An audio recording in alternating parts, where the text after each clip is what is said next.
imperios.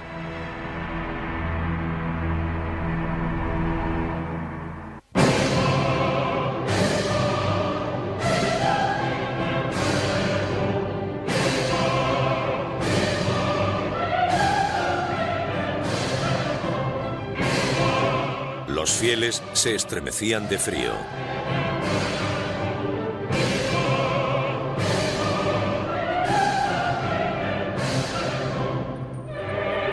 Notre Dame resonaba con los sonidos de 400 músicos y cantantes.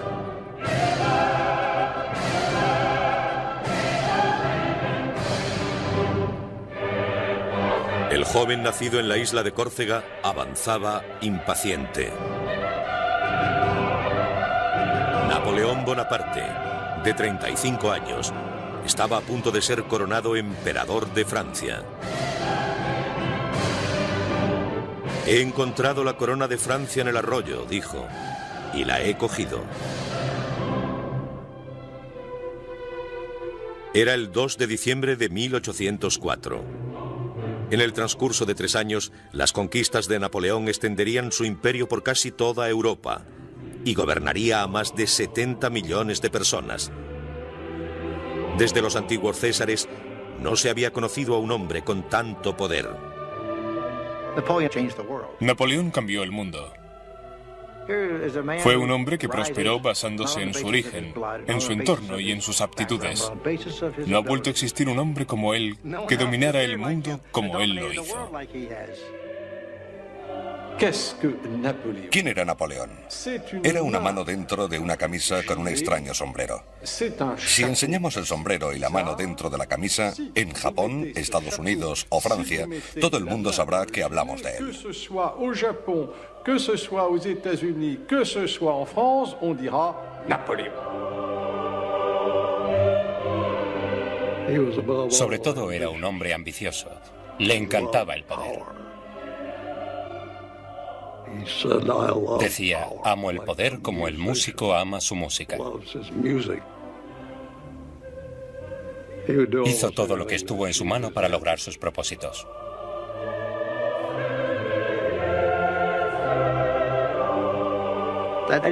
Fue un hombre que desde sus comienzos muy humildes alcanzó un gran poder. Y en cuestión de 2 días lo perdió todo. Es asombroso que prosperara tan rápido y que cayera igual de rápido.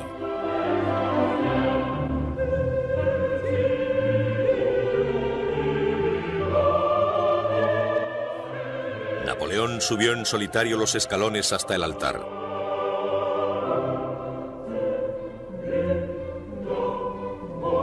Tomó la corona con sus propias manos y la elevó. Luego la dejó caer sobre su cabeza. Napoleón.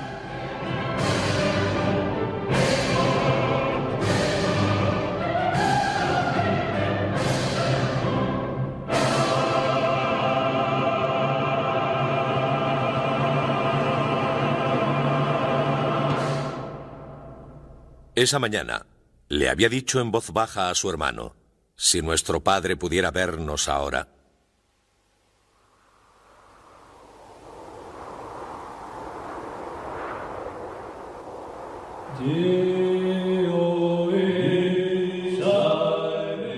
Primera parte. Hacia el destino.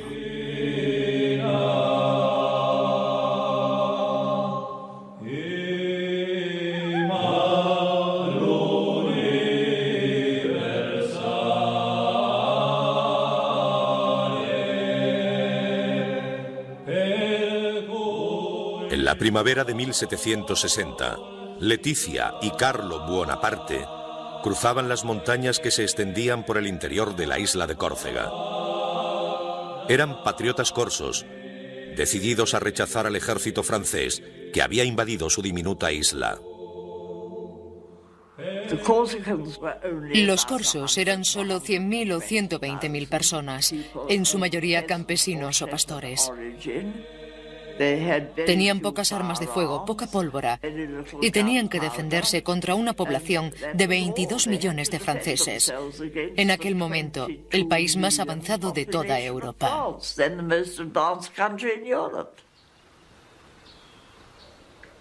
Los corsos nunca tuvieron muchas posibilidades. Tras un año de lucha, dejando a su paso miles de muertos y heridos, fueron vencidos, y Leticia y Carlo regresaron a su hogar. Leticia estaba embarazada de 6 meses. Salve Santa Valens.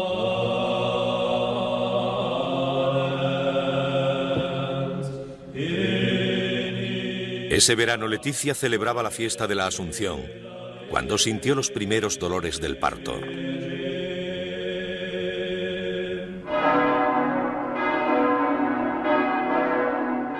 Un poco más tarde, el 15 de agosto de 1769, daba a luz a su hijo, Napoleone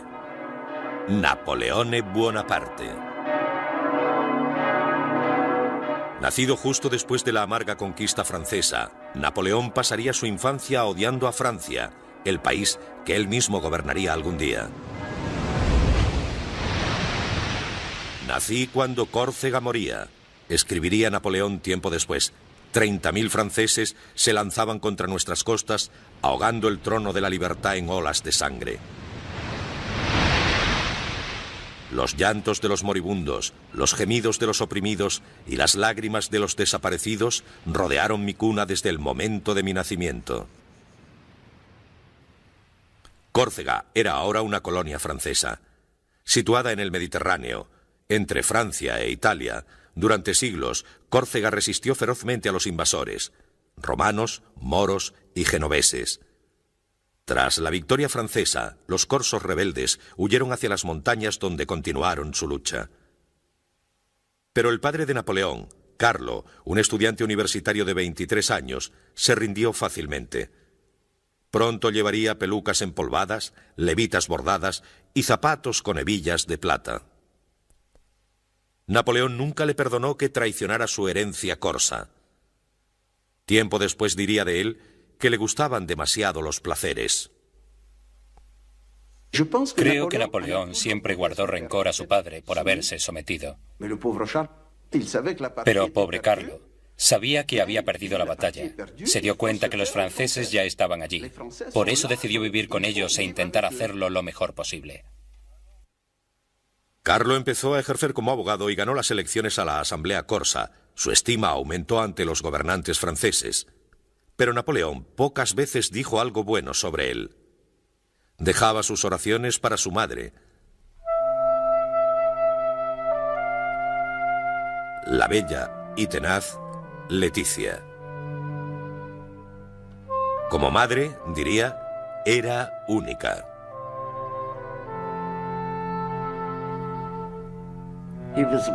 Estaba obsesionado con ella, fascinado. La adoraba como a nadie. Era una pequeña mujer decidida y dura de carácter. Estuvo embarazada 13 veces y le sobrevivieron 8 hijos. Napoleón decía que todo su éxito en la vida se debía al entrenamiento que recibió de su madre. Leticia era una mujer dura y austera, endurecida por la guerra, que castigaba a sus hijos para enseñarles el sacrificio y la disciplina. A veces me hacía irme a la cama sin cenar, recordaba Napoleón, como si no hubiera nada de comer en la casa. Teníamos que aprender a sufrir y que no lo viera nadie. Incluso su ternura era severa. Mi madre, qué hombre, decía Napoleón. Tenía la cabeza de un hombre en el cuerpo de una mujer.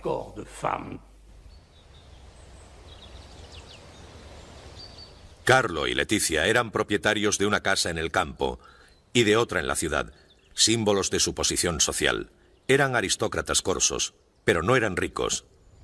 Con 8 hijos, lucharon por sobrevivir en una isla que se había ido empobreciendo durante siglos. La ambiciosa pareja creía que Córcega no tenía nada que ofrecerles a ellos o a sus hijos. Solo podría hacerlo un país, el país que había vencido al suyo, Francia.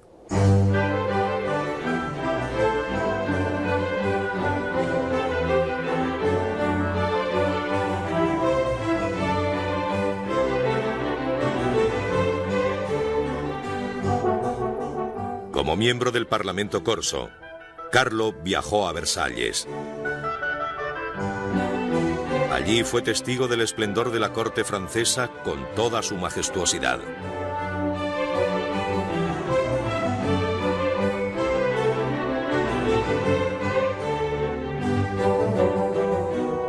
Francia era la envidia de Europa. Gran Bretaña, Austria, Prusia, España... Ningún país estaba más poblado ni tenía más riqueza. Mientras América comenzaba sus experimentos con la democracia, Versalles daba testimonio del poder de los reyes.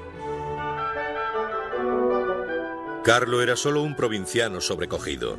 Las muestras de descontento con el rey Luis XVI y los privilegios de la aristocracia no le preocupaban.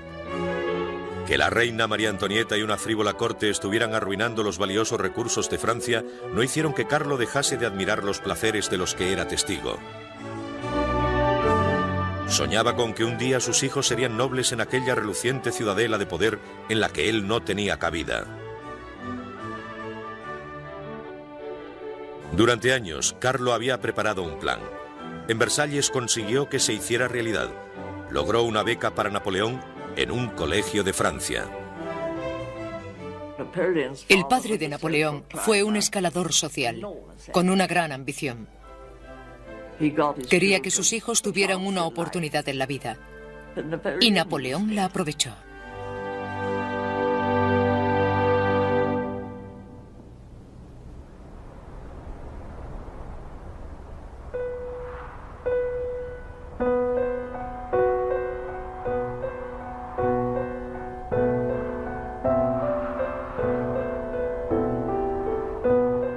Napoleón pisó Francia por primera vez en el invierno de 1778.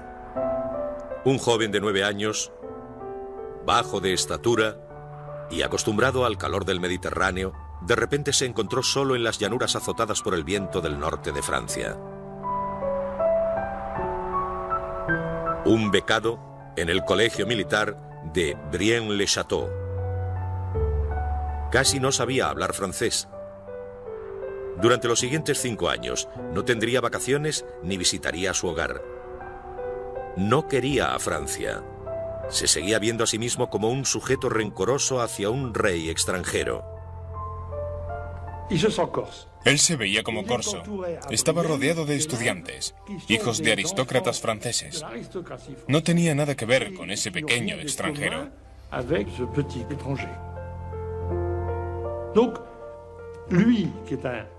Era muy orgulloso, por eso se apartaba de todos.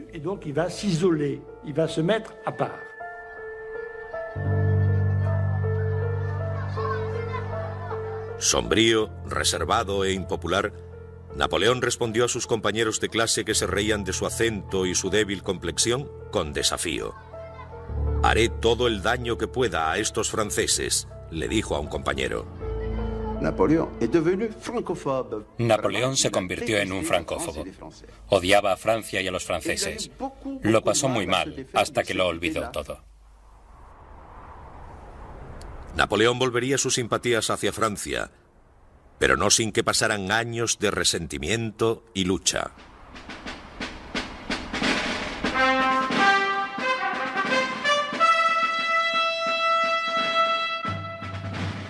Tenía 15 años cuando fue admitido en la Real Academia Militar de París.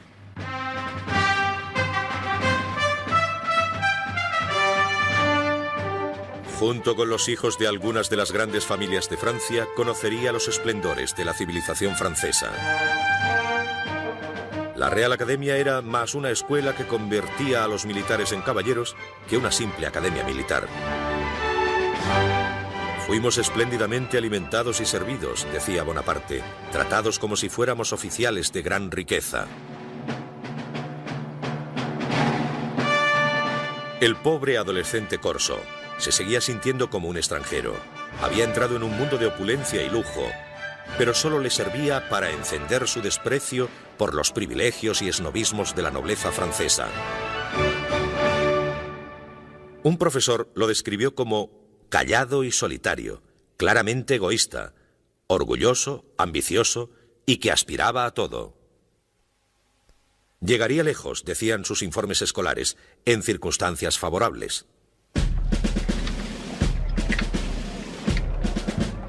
Empezó su aprendizaje como soldado cuando tenía 16 años. Un sencillo subteniente entrenando con la mejor unidad de artillería del ejército francés. Se especializó en cargar bayonetas, cañones y en disparar, desplegando a sus hombres. Había comenzado una de las mejores carreras de la historia militar. La auténtica base de Napoleón como soldado fue el entrenamiento que recibió como oficial del regimiento. Podía lanzar cañones y construir carros de combate. Tuvo que aprender las obligaciones de cualquier tipo de artillero. Muy pronto se dieron cuenta de que era un oficial de compañía muy eficiente. Il manifeste à ce moment-là un souci.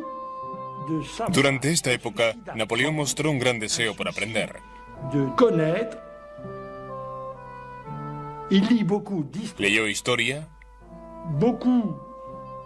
autobiografías militares, leyes, algo de ciencia. Quedó impresionado después de leer a Rousseau y a los filósofos del siglo de las luces. Libertad, igualdad y supresión de los privilegios.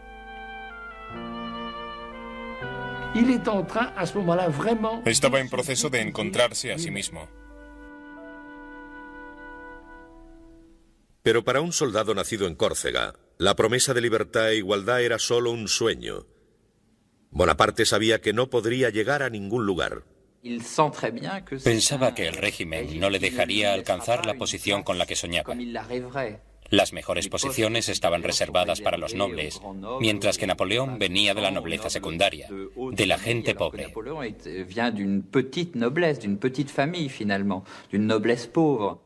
Frustrado por sus ambiciones militares, Bonaparte soñó con hacerse famoso como escritor y escribió una breve historia sobre Córcega. Incluso intentó hacer una novela.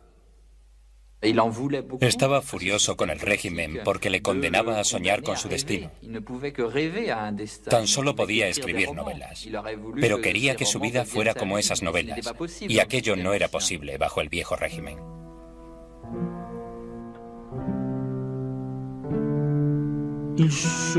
Sabía que era capaz de hacer grandes cosas. Creía que quizá estaba destinado a la grandeza. Pero en aquel momento, ¿cómo podía llegar a creérselo? Se aburría enormemente. Il s'ennuie à mourir. Il s'ennuie à mourir.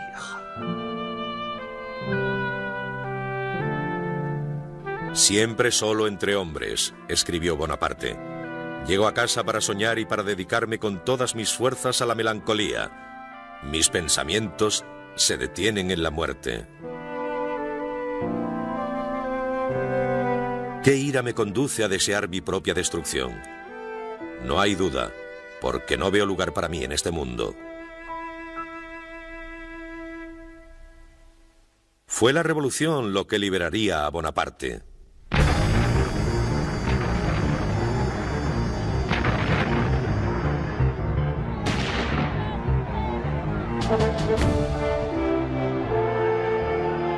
El 14 de julio de 1789, París estalló.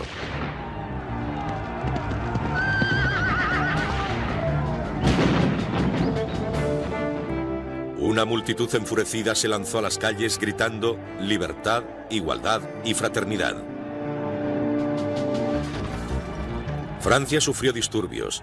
La propia monarquía se tambaleaba al borde de la destrucción. Una desafiante Asamblea Nacional cuestionó el derecho absoluto del rey y despojó a los nobles y clérigos de sus antiguos privilegios feudales, rompiendo un orden social que había perdurado durante siglos.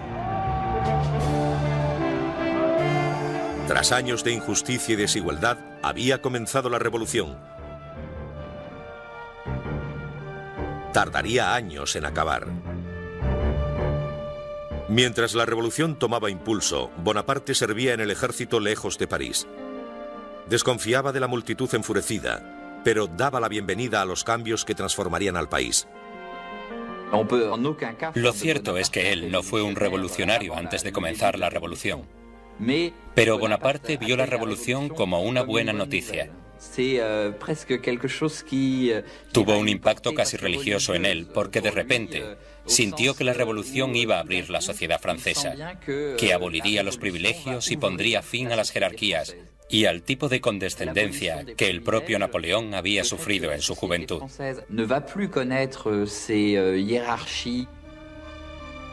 Toutes ces cascades de mépris dont a beaucoup souffert le jeune Napoléon dans sa jeunesse. Bonaparte era un hombre de su tiempo, y tener 20 años en 1789 fue decisivo para él. Su destino y el destino de todo el país coincidirían.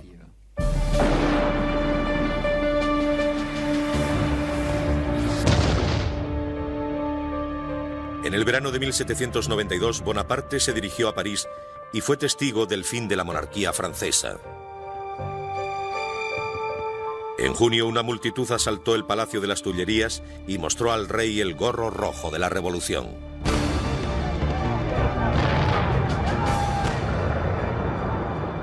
En agosto, la multitud masacró a la guardia suiza del rey. El rey Luis XVI fue destronado. La República Francesa había provocado esa caída. Napoleón quería formar parte del nuevo mundo. Quería tener un papel. Y empezó en un lugar que conocía muy bien, en Córcega.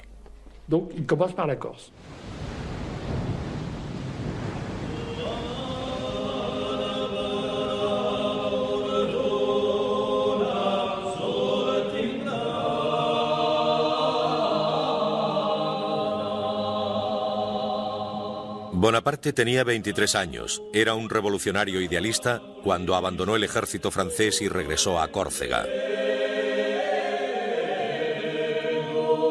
La República Francesa había tomado a Córcega como parte de Francia y había dado a los corsos todos los derechos y libertades de los ciudadanos franceses.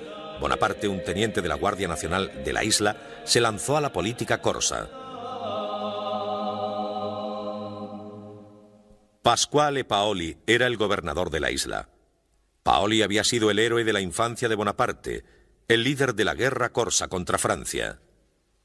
Ahora Bonaparte soñaba con alcanzar el poder al lado de Paoli. Pero se decepcionaría amargamente. Paoli no confió en él. Un muchacho inexperto, le llamó Paoli. Un chico sin ninguna experiencia. El patriota corso pensó que Bonaparte era demasiado ambicioso, demasiado egocéntrico y favorable a la causa francesa. Bonaparte y Paoli no tenían los mismos ideales. Paoli seguía pensando que Córcega debía ser independiente.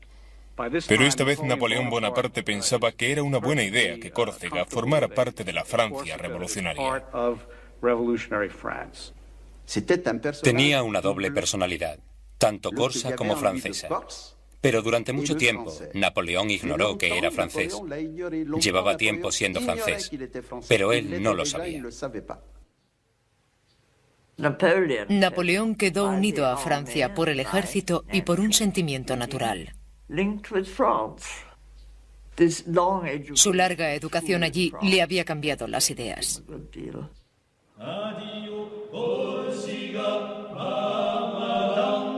Napoleón no tardó en convertirse en el líder de la facción opositora a Paoli. La rivalidad entre los dos se extendió por toda la isla, intensificando la lucha política entre los dos hombres. Los partisanos de Paoli y los de Bonaparte estaban en guerra. Al final, Paoli demostró que era más fuerte. El hogar de Bonaparte fue saqueado y este obligado a huir a las montañas. La Asamblea Corsa declaró a Bonaparte y a toda su familia traidores y enemigos de la patria y les condenó a la maldición e infamia perpetuas. Bonaparte ya no tenía derecho a vivir en Córcega. había recibido una sentencia de muerte de manos de su propio pueblo. Con su idealismo agitado, Bonaparte escribió a su hermano: entre tantas ideas encontradas, el hombre honesto se siente confuso y afligido. Cuando se debe tomar partido, se debe escoger siempre el lado victorioso. Considerando las alternativas, es mejor que ser comido. La derrota en Córcega y la ruptura con su héroe Paoli le habían endurecido, le habían hecho astuto y le hizo mirar a Francia. Desde el momento en que ocurrió la ruptura con Paoli en Córcega, se sintió francés. Quería ser francés. De hecho, era francés.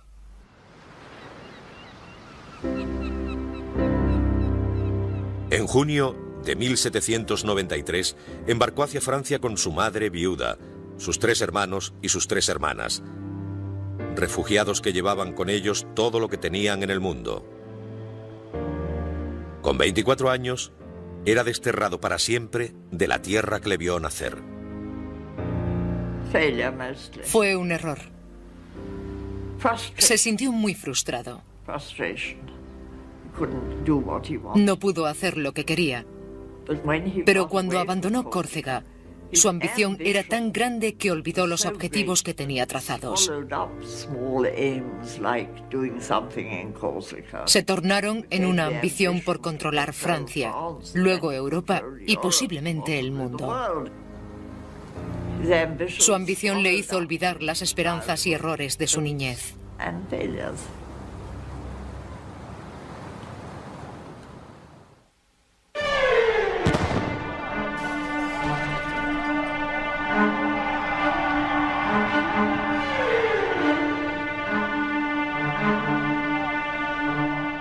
Bonaparte regresó a Francia para encontrar a los franceses luchando entre ellos. El rey había sido ejecutado. La reina y miles de seguidores le habían seguido hasta la guillotina. Las ciudades estaban en pie, las provincias se habían levantado. Maximilien Robespierre estaba al cargo.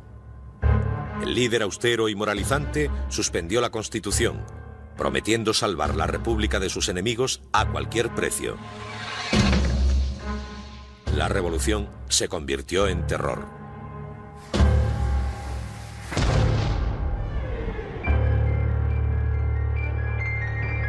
Desgarrada por la guerra civil, Francia estaba en lucha casi con toda Europa. Austria, España, Prusia y Gran Bretaña se empeñaron en destruir la nueva República Francesa, mientras que los radicales franceses prometían ayudar a todo aquel que se levantara contra sus legisladores. Readmitido en el ejército como capitán de artillería, Bonaparte fue destinado a Toulon, una ciudad de 28.000 habitantes en la costa sur, que se había rebelado contra la República, cediendo su puerto a los ingleses. La flota inglesa defendió la ciudad desde el puerto. Un joven Bonaparte de 24 años creyó saber cómo hacerles huir. Sostuvo que si sus soldados podían apoderarse de los mandos que comandaban el puerto, podrían bombardear la flota y hundirla. La ciudad caería. Era un plan sencillo, pero ninguno de los generales quiso escucharlo.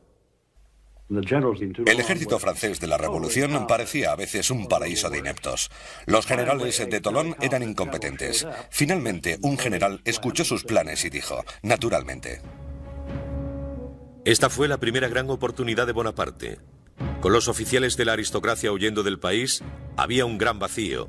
Una oportunidad para una rápida promoción para soldados que pudieran demostrar su valía en la batalla.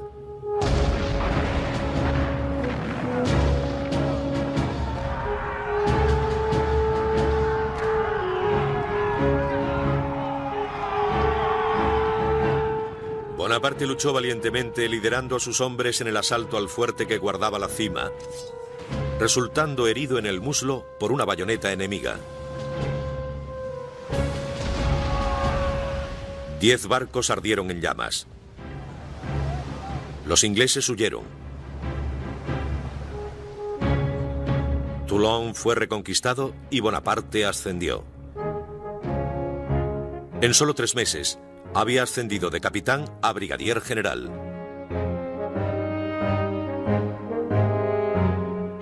Este joven oficial trajo con él una extraña audacia y la más infatigable de las energías, escribió sobre él un general.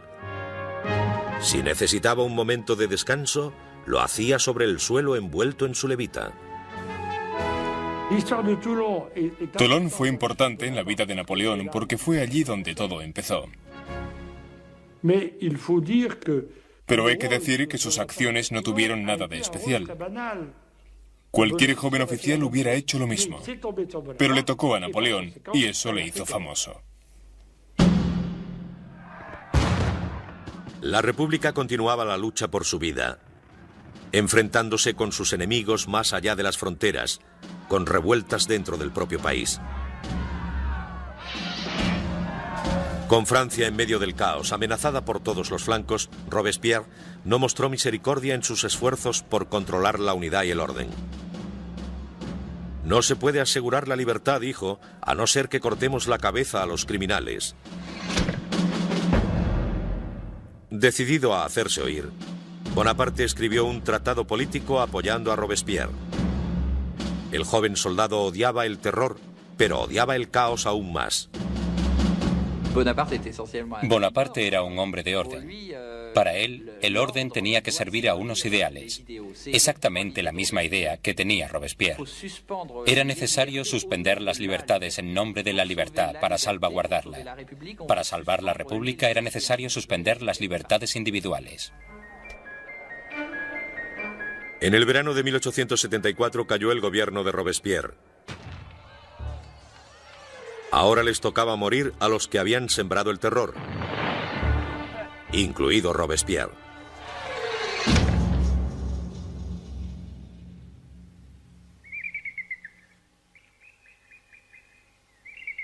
En la primavera de 1795, Bonaparte se dirigía a París. Ahora, como brigadier general, estaba decidido a llegar aún más alto.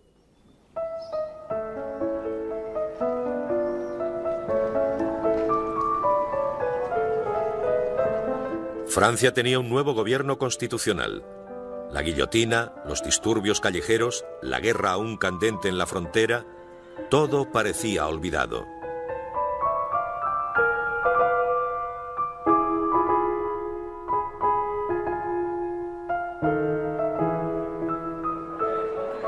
Nadie, escribiría un contemporáneo, piensa en otra cosa ahora que no sea comer, beber y disfrutar. Los ricos disfrutaban de grandes alardes, de entretenimientos lujosos y vestidos exuberantes.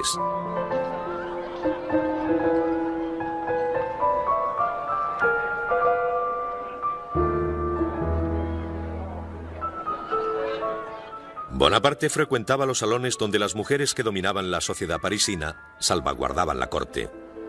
Las mujeres aquí, escribió a su hermano, son el centro de todo. En este lugar parecen llevar las riendas del gobierno. Pero no se relacionaban con él. Era un ambicioso soldado más.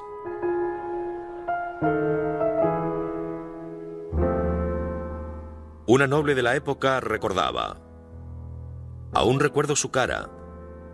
Llevaba botas de mala calidad y un horrible sombrero redondo que le cubría los ojos. Su tez amarillenta, provocada por su extrema delgadez, le provocaba un efecto enfermizo general. Bonaparte parecía haber llegado a un punto muerto. Estaba desesperado por un ascenso, pero nadie le prestaba atención. Si esto continúa, escribió a su hermano, terminaré por no apartarme cuando pase un carruaje. Entonces un alboroto político le volvió a ofrecer una oportunidad. El 5 de octubre de 1795, multitud de parisinos se lanzaron a las calles junto a los hombres de la Guardia Nacional para restaurar la monarquía. La rebelión amenazaba con derrocar a la República.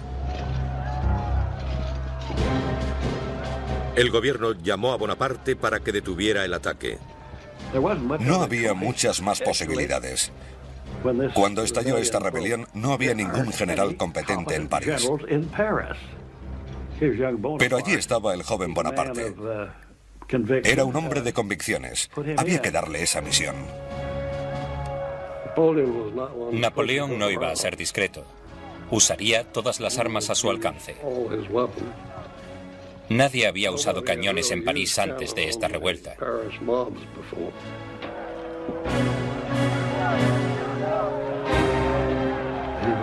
Estaba dispuesto a disparar.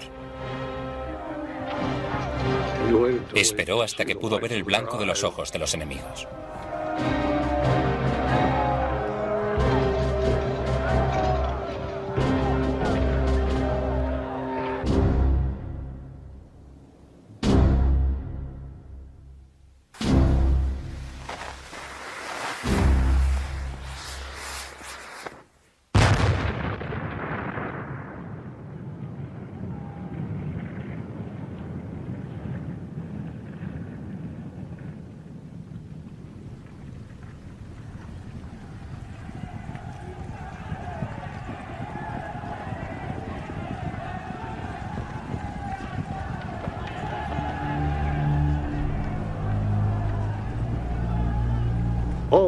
Todo terminó casi con un solo cañonazo.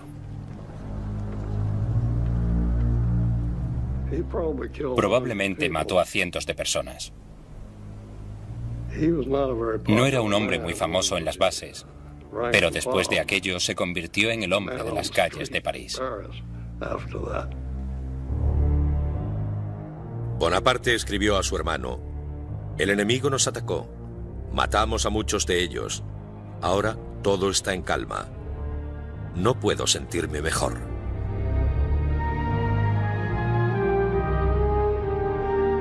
Tres semanas después fue nombrado general, comandante del Ejército del Interior. Tenía 26 años.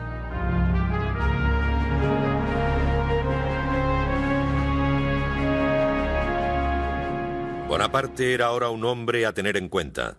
Fue conducido a París en un elegante carruaje con ropa nueva y empapado en agua de colonia. El ingenuo general no era un hombre mujeriego, pero se había enamorado. Su nombre era Marie-Joseph Rose de Beauharnais, pero todo el mundo la conocía por Rose, pero Bonaparte la llamaba Josefina.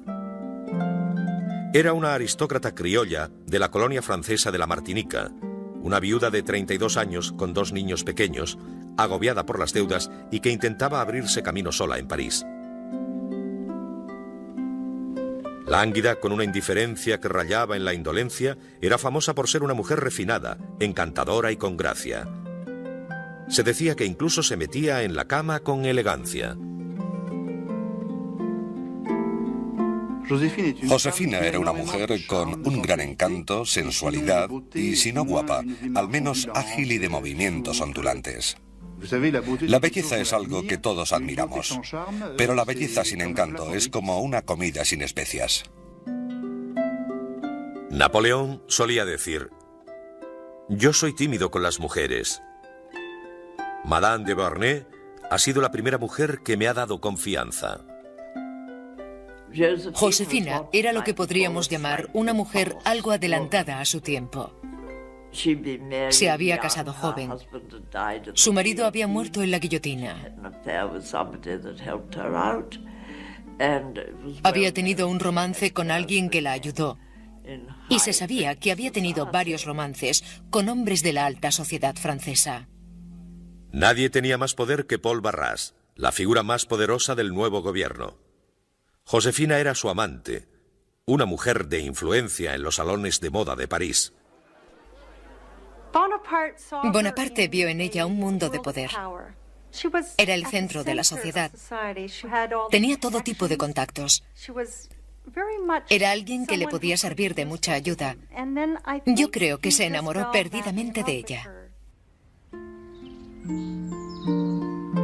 Josefina vivía en una pequeña casa con un bonito jardín. Había quien decía que Barras le pagaba el alquiler. Pero Barras estaba empezando a cansarse de ella. Ahora Bonaparte era el que la visitaba. Él le escribía: "Dulce e incomparable Josefina, me despierto pleno de ti. El recuerdo de los placeres de la última noche no dejan descansar a mis sentidos. Josefina amaba el amor y era muy buena amante. Bonaparte no tenía experiencia. Fue ella la que le introdujo en el mundo del amor. Dulce e inigualable Josefina, qué extraño efecto provocas en mi corazón. Sí, una noche me has enseñado lo lejos que está tu retrato de ti misma. 1000 besos, mi dulce amor. Pero no me los devuelvas porque me encenderías de pasión. Josefina parecía encantada con su nuevo amor. Aunque sabía cómo agradarle, no le devolvía la pasión. Cuando Bonaparte le propuso matrimonio, ella dudó. Ella no se sentía atraída por él. De hecho, tiempo después, le dijo a un viejo amigo que durante mucho tiempo tuvo que superar un sentimiento de repugnancia. Era muy serio, tenía poco sentido del humor y estaba muy delgado. Parecía que se le caía el pelo e iba desaliñado. Pero ella sabía que su belleza se estaba desvaneciendo. Empezaban a pudrírsele los dientes y a salirle arrugas. Napoleón no lo veía, pero otros sí, y ella también.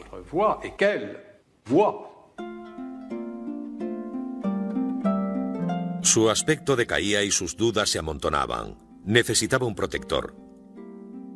El 9 de marzo de 1796, Napoleón Bonaparte y Josefina de Beauharnais contraían matrimonio.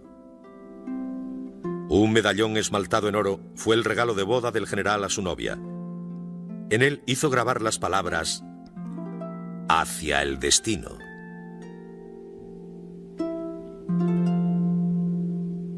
La luna de miel duró 2 días. Bonaparte fue enviado a los Alpes italianos. El antiguo amor de Josefina, Paul Barras, le había ayudado a ganar el nombramiento como comandante supremo de todas las fuerzas francesas en Italia. Su misión era retar al imperio austríaco y a sus aliados italianos. Nunca antes había dirigido un ejército. Joven y poco experimentado, nadie esperaba demasiado de él. Especialmente sus propios generales. Todo el mundo se reía de él antes de que llegara. Un pequeño general que quizá le debía su poder a su mujer.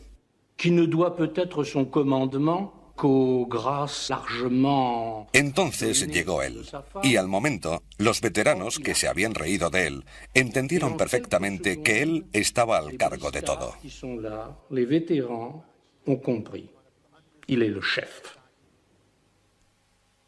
No sé por qué, dijo uno de sus generales, pero este pequeño bastardo me da miedo. El ejército de Bonaparte no estaba en condiciones de ganar batallas. Llevaba casi 2 años estancado por las acciones incompetentes de los comandantes en las colinas. El ejército estaba en la miseria. No podían pagarles, ni alimentarles, ni darles un uniforme. Solo decirles que invadieran el territorio enemigo y que se quedaran con lo que encontrasen. Entonces llegó este mocoso de 26 años que ni siquiera era francés, era corso. Y en su mal francés dijo: si seguís conmigo os conduciré a los valles más fértiles del mundo. Soldados, dijo, estáis desnudos y muertos de hambre. La fama no brilla sobre vosotros. Yo os guiaré hasta las llanuras más fértiles del mundo. Provincias ricas y grandes ciudades caerán bajo vuestro poder. Allí encontraréis el honor, la gloria y las riquezas. Les cautivó. Era un magnífico actor. Era capaz de reír, sonreír y de repente apasionarse e inspirar miedo, horror y furia.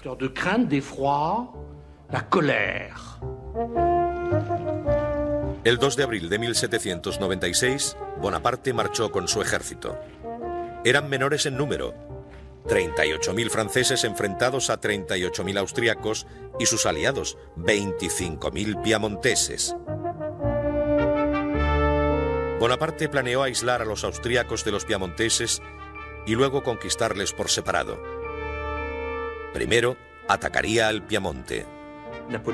La idea de Napoleón fue siempre intentar ser superior en número en cualquier lugar. Por eso intentó dividir a sus enemigos para compensar la falta de hombres en su ejército.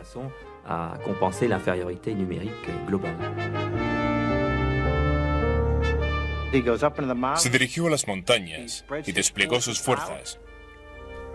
El enemigo no sabía dónde estaba, por lo que también empezó a desplegar las suyas.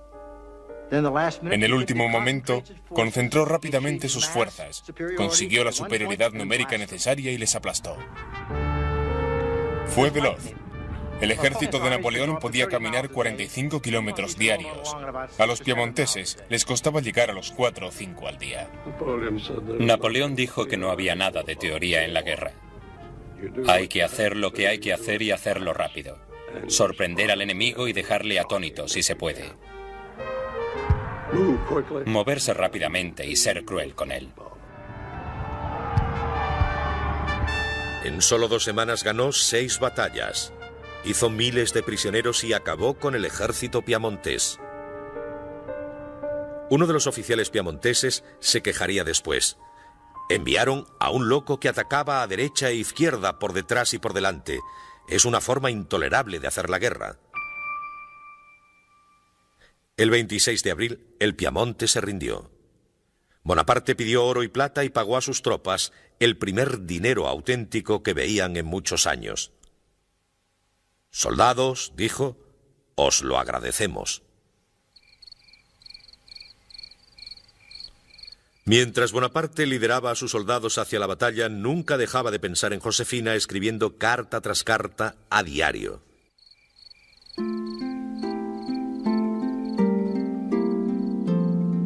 «No paso un día sin pensar en ti, mi amada», le escribiría, «ni una noche sin tenerte entre mis brazos.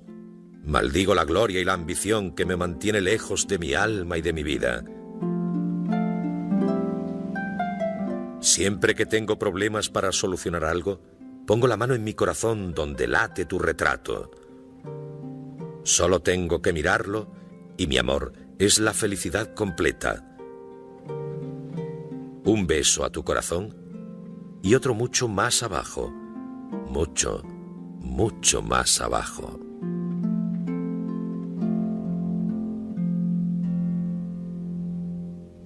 Josefina a veces leía las cartas en alto a sus amigos. Bonaparte les decía, «es tan divertido». Con el Piamonte rendido, Bonaparte se lanzó contra los austríacos, que se retiraron hacia el este, desconcertados ante un general de 26 años y su nueva forma de luchar. En el siglo XVIII había nobles comandando ambos bandos y tenían un cierto código. Los ejércitos maniobraban, y si podían mantenerlos a raya, todo habría terminado. No habría lucha.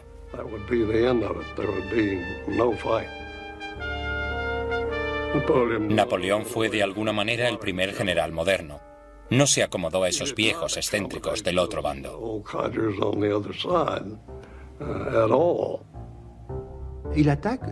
Atacaba todos los días. Atacaba cuando nevaba, por la noche, cuando hacía frío. No era la manera habitual. Buscaba al enemigo, luchaba con él, y cuando parecía que iba a parar, seguía. Al día siguiente volvía a luchar, y le sorprendía.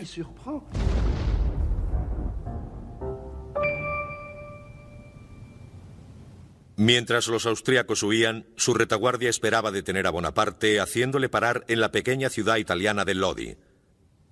Fortificaron un estrecho puente de madera con 14 cañones y 3 batallones, desafiando a Bonaparte a que lo cruzara. El general ordenó un simple asalto frontal en el puente. Todo dependería de la valentía de sus hombres.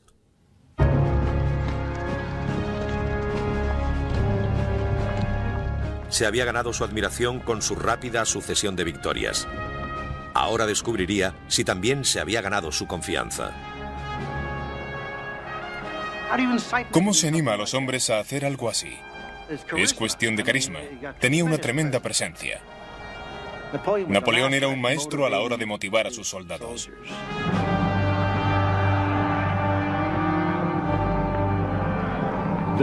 La victoria siempre recorre un largo camino. Cuanto más ganaban, más difícil eran de parar. Sus tropas estaban bien entrenadas. Llevaban acosando a los austriacos durante semanas y seguían haciéndolo.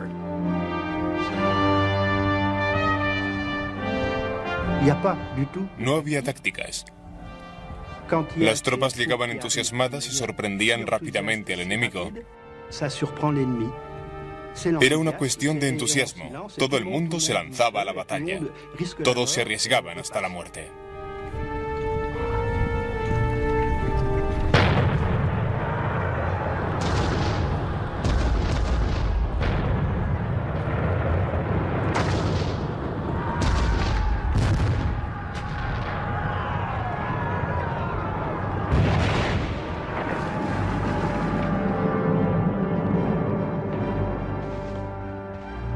Con sus hombres enfrentándose al fuego enemigo, Bonaparte también tomaba parte en la batalla.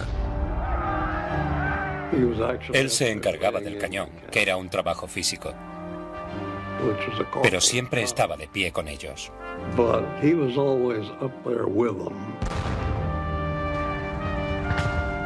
Era un hombre con una valentía asombrosa. Estaba siempre donde se le necesitaba. Si se le necesitaba en el frente para animar a la gente, allí estaba él. Asumía riesgos físicos. Incluso si las balas de cañón caían cerca de él, no tenía miedo, a pesar de que sucedió en varias ocasiones. Los franceses cruzaron la mitad del puente y tuvieron que volver bajo una lluvia de fuego. Luego, una última carga y lograron cruzarlo.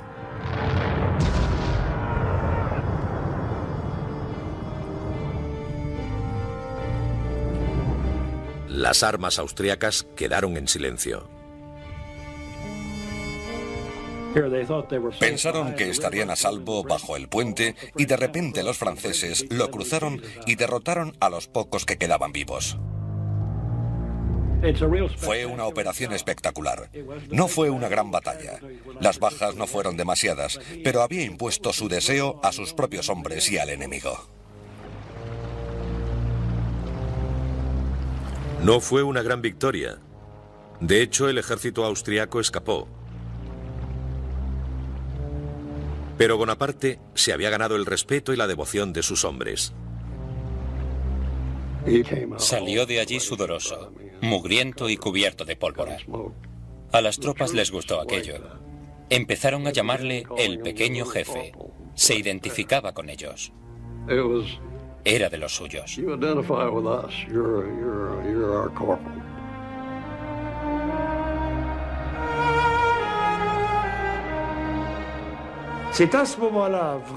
Ese fue el momento en el que empezó a convencerse de que tenía una buena estrella y que su destino le había escogido para realizar grandes cosas.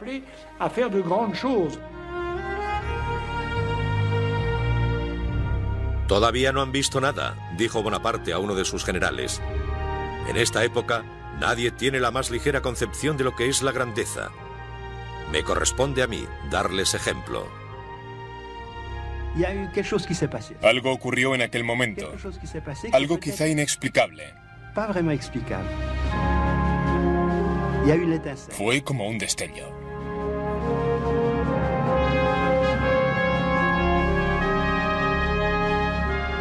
La batalla de Lodi convenció a Napoleón Bonaparte de que aquel era su destino. Desde aquel momento, dijo, imaginé lo que podría ser. Ya sentía la tierra huyendo bajo mis pies como si me estuviera transportando al cielo.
imperios.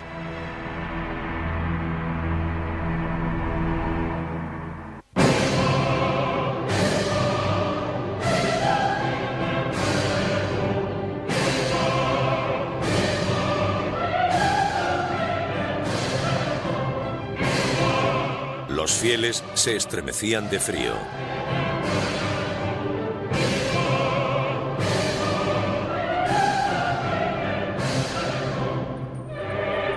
Notre Dame resonaba con los sonidos de 400 músicos y cantantes.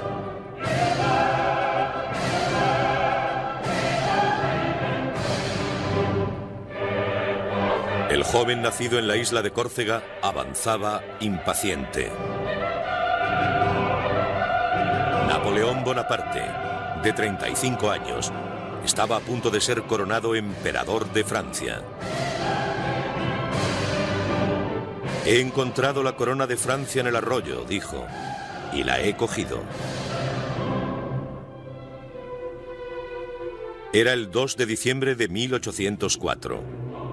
En el transcurso de 3 años, las conquistas de Napoleón extenderían su imperio por casi toda Europa y gobernaría a más de 70 millones de personas.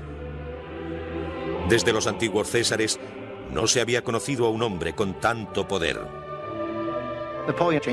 Napoleón cambió el mundo. Fue un hombre que prosperó basándose en su origen, en su entorno y en sus aptitudes. No ha vuelto a existir un hombre como él que dominara el mundo como él lo hizo. ¿Quién era Napoleón?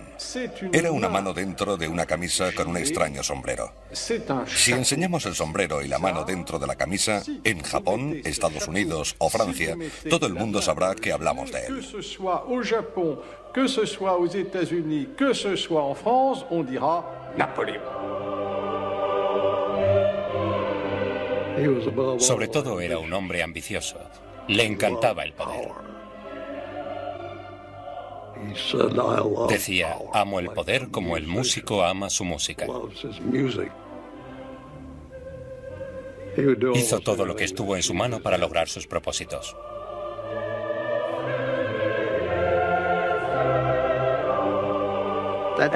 Fue un hombre que desde sus comienzos muy humildes alcanzó un gran poder. Y en cuestión de 2 días lo perdió todo. Es asombroso que prosperara tan rápido y que cayera igual de rápido.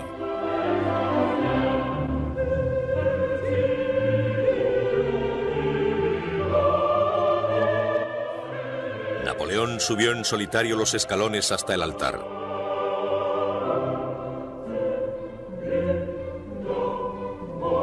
Tomó la corona con sus propias manos y la elevó. Frente a los invasores, romanos, moros y genoveses. Tras la victoria francesa, los corsos rebeldes huyeron hacia las montañas donde continuaron su lucha. Pero el padre de Napoleón, Carlo, un estudiante universitario de 23 años, se rindió fácilmente. Pronto llevaría pelucas empolvadas, levitas bordadas y zapatos con hebillas de plata.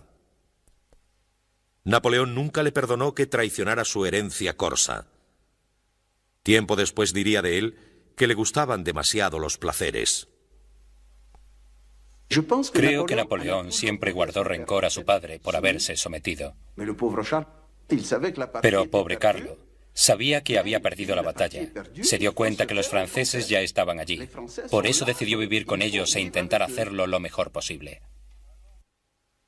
Carlo empezó a ejercer como abogado y ganó las elecciones a la Asamblea Corsa. Su estima aumentó ante los gobernantes franceses. Pero Napoleón pocas veces dijo algo bueno sobre él. Dejaba sus oraciones para su madre, la bella y tenaz Leticia. Como madre, diría, era única.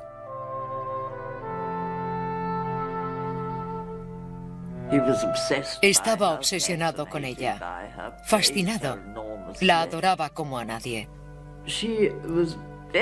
Era una pequeña mujer decidida y dura de carácter. Estuvo embarazada 13 veces y le sobrevivieron 8 hijos. avanzado de toda Europa.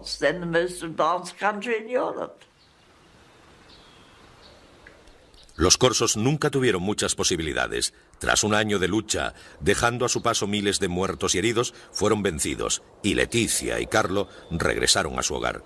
Leticia estaba embarazada de 6 meses.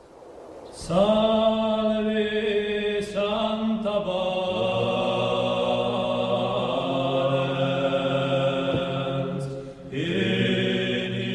Ese verano Leticia celebraba la fiesta de la Asunción, cuando sintió los primeros dolores del parto.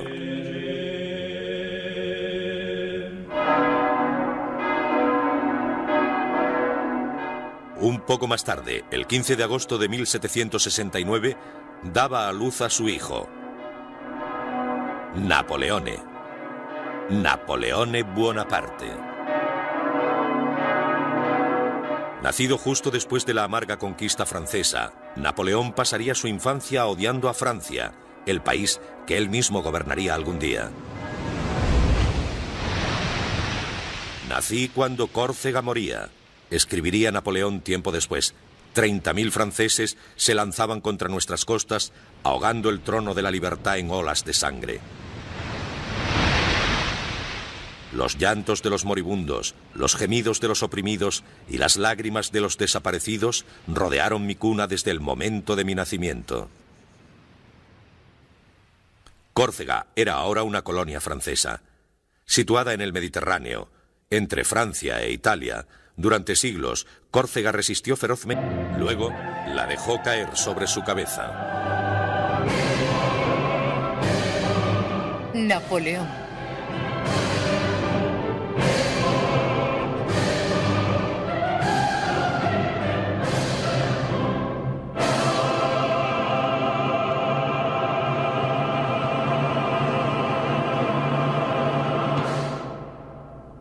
Esa mañana, le había dicho en voz baja a su hermano, si nuestro padre pudiera vernos ahora.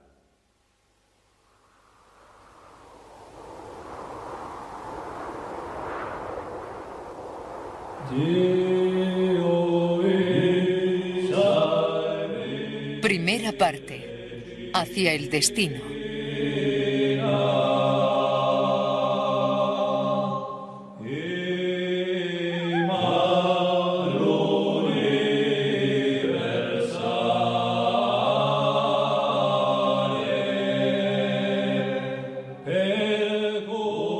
En la primavera de 1760, Leticia y Carlo Buonaparte cruzaban las montañas que se extendían por el interior de la isla de Córcega. Eran patriotas corsos, decididos a rechazar al ejército francés que había invadido su diminuta isla. Los corsos eran solo 100.000 o 120.000 personas, en su mayoría campesinos o pastores. Tenían pocas armas de fuego, poca pólvora, y tenían que defenderse contra una población de 22 millones de franceses. En aquel momento, el país más avanzado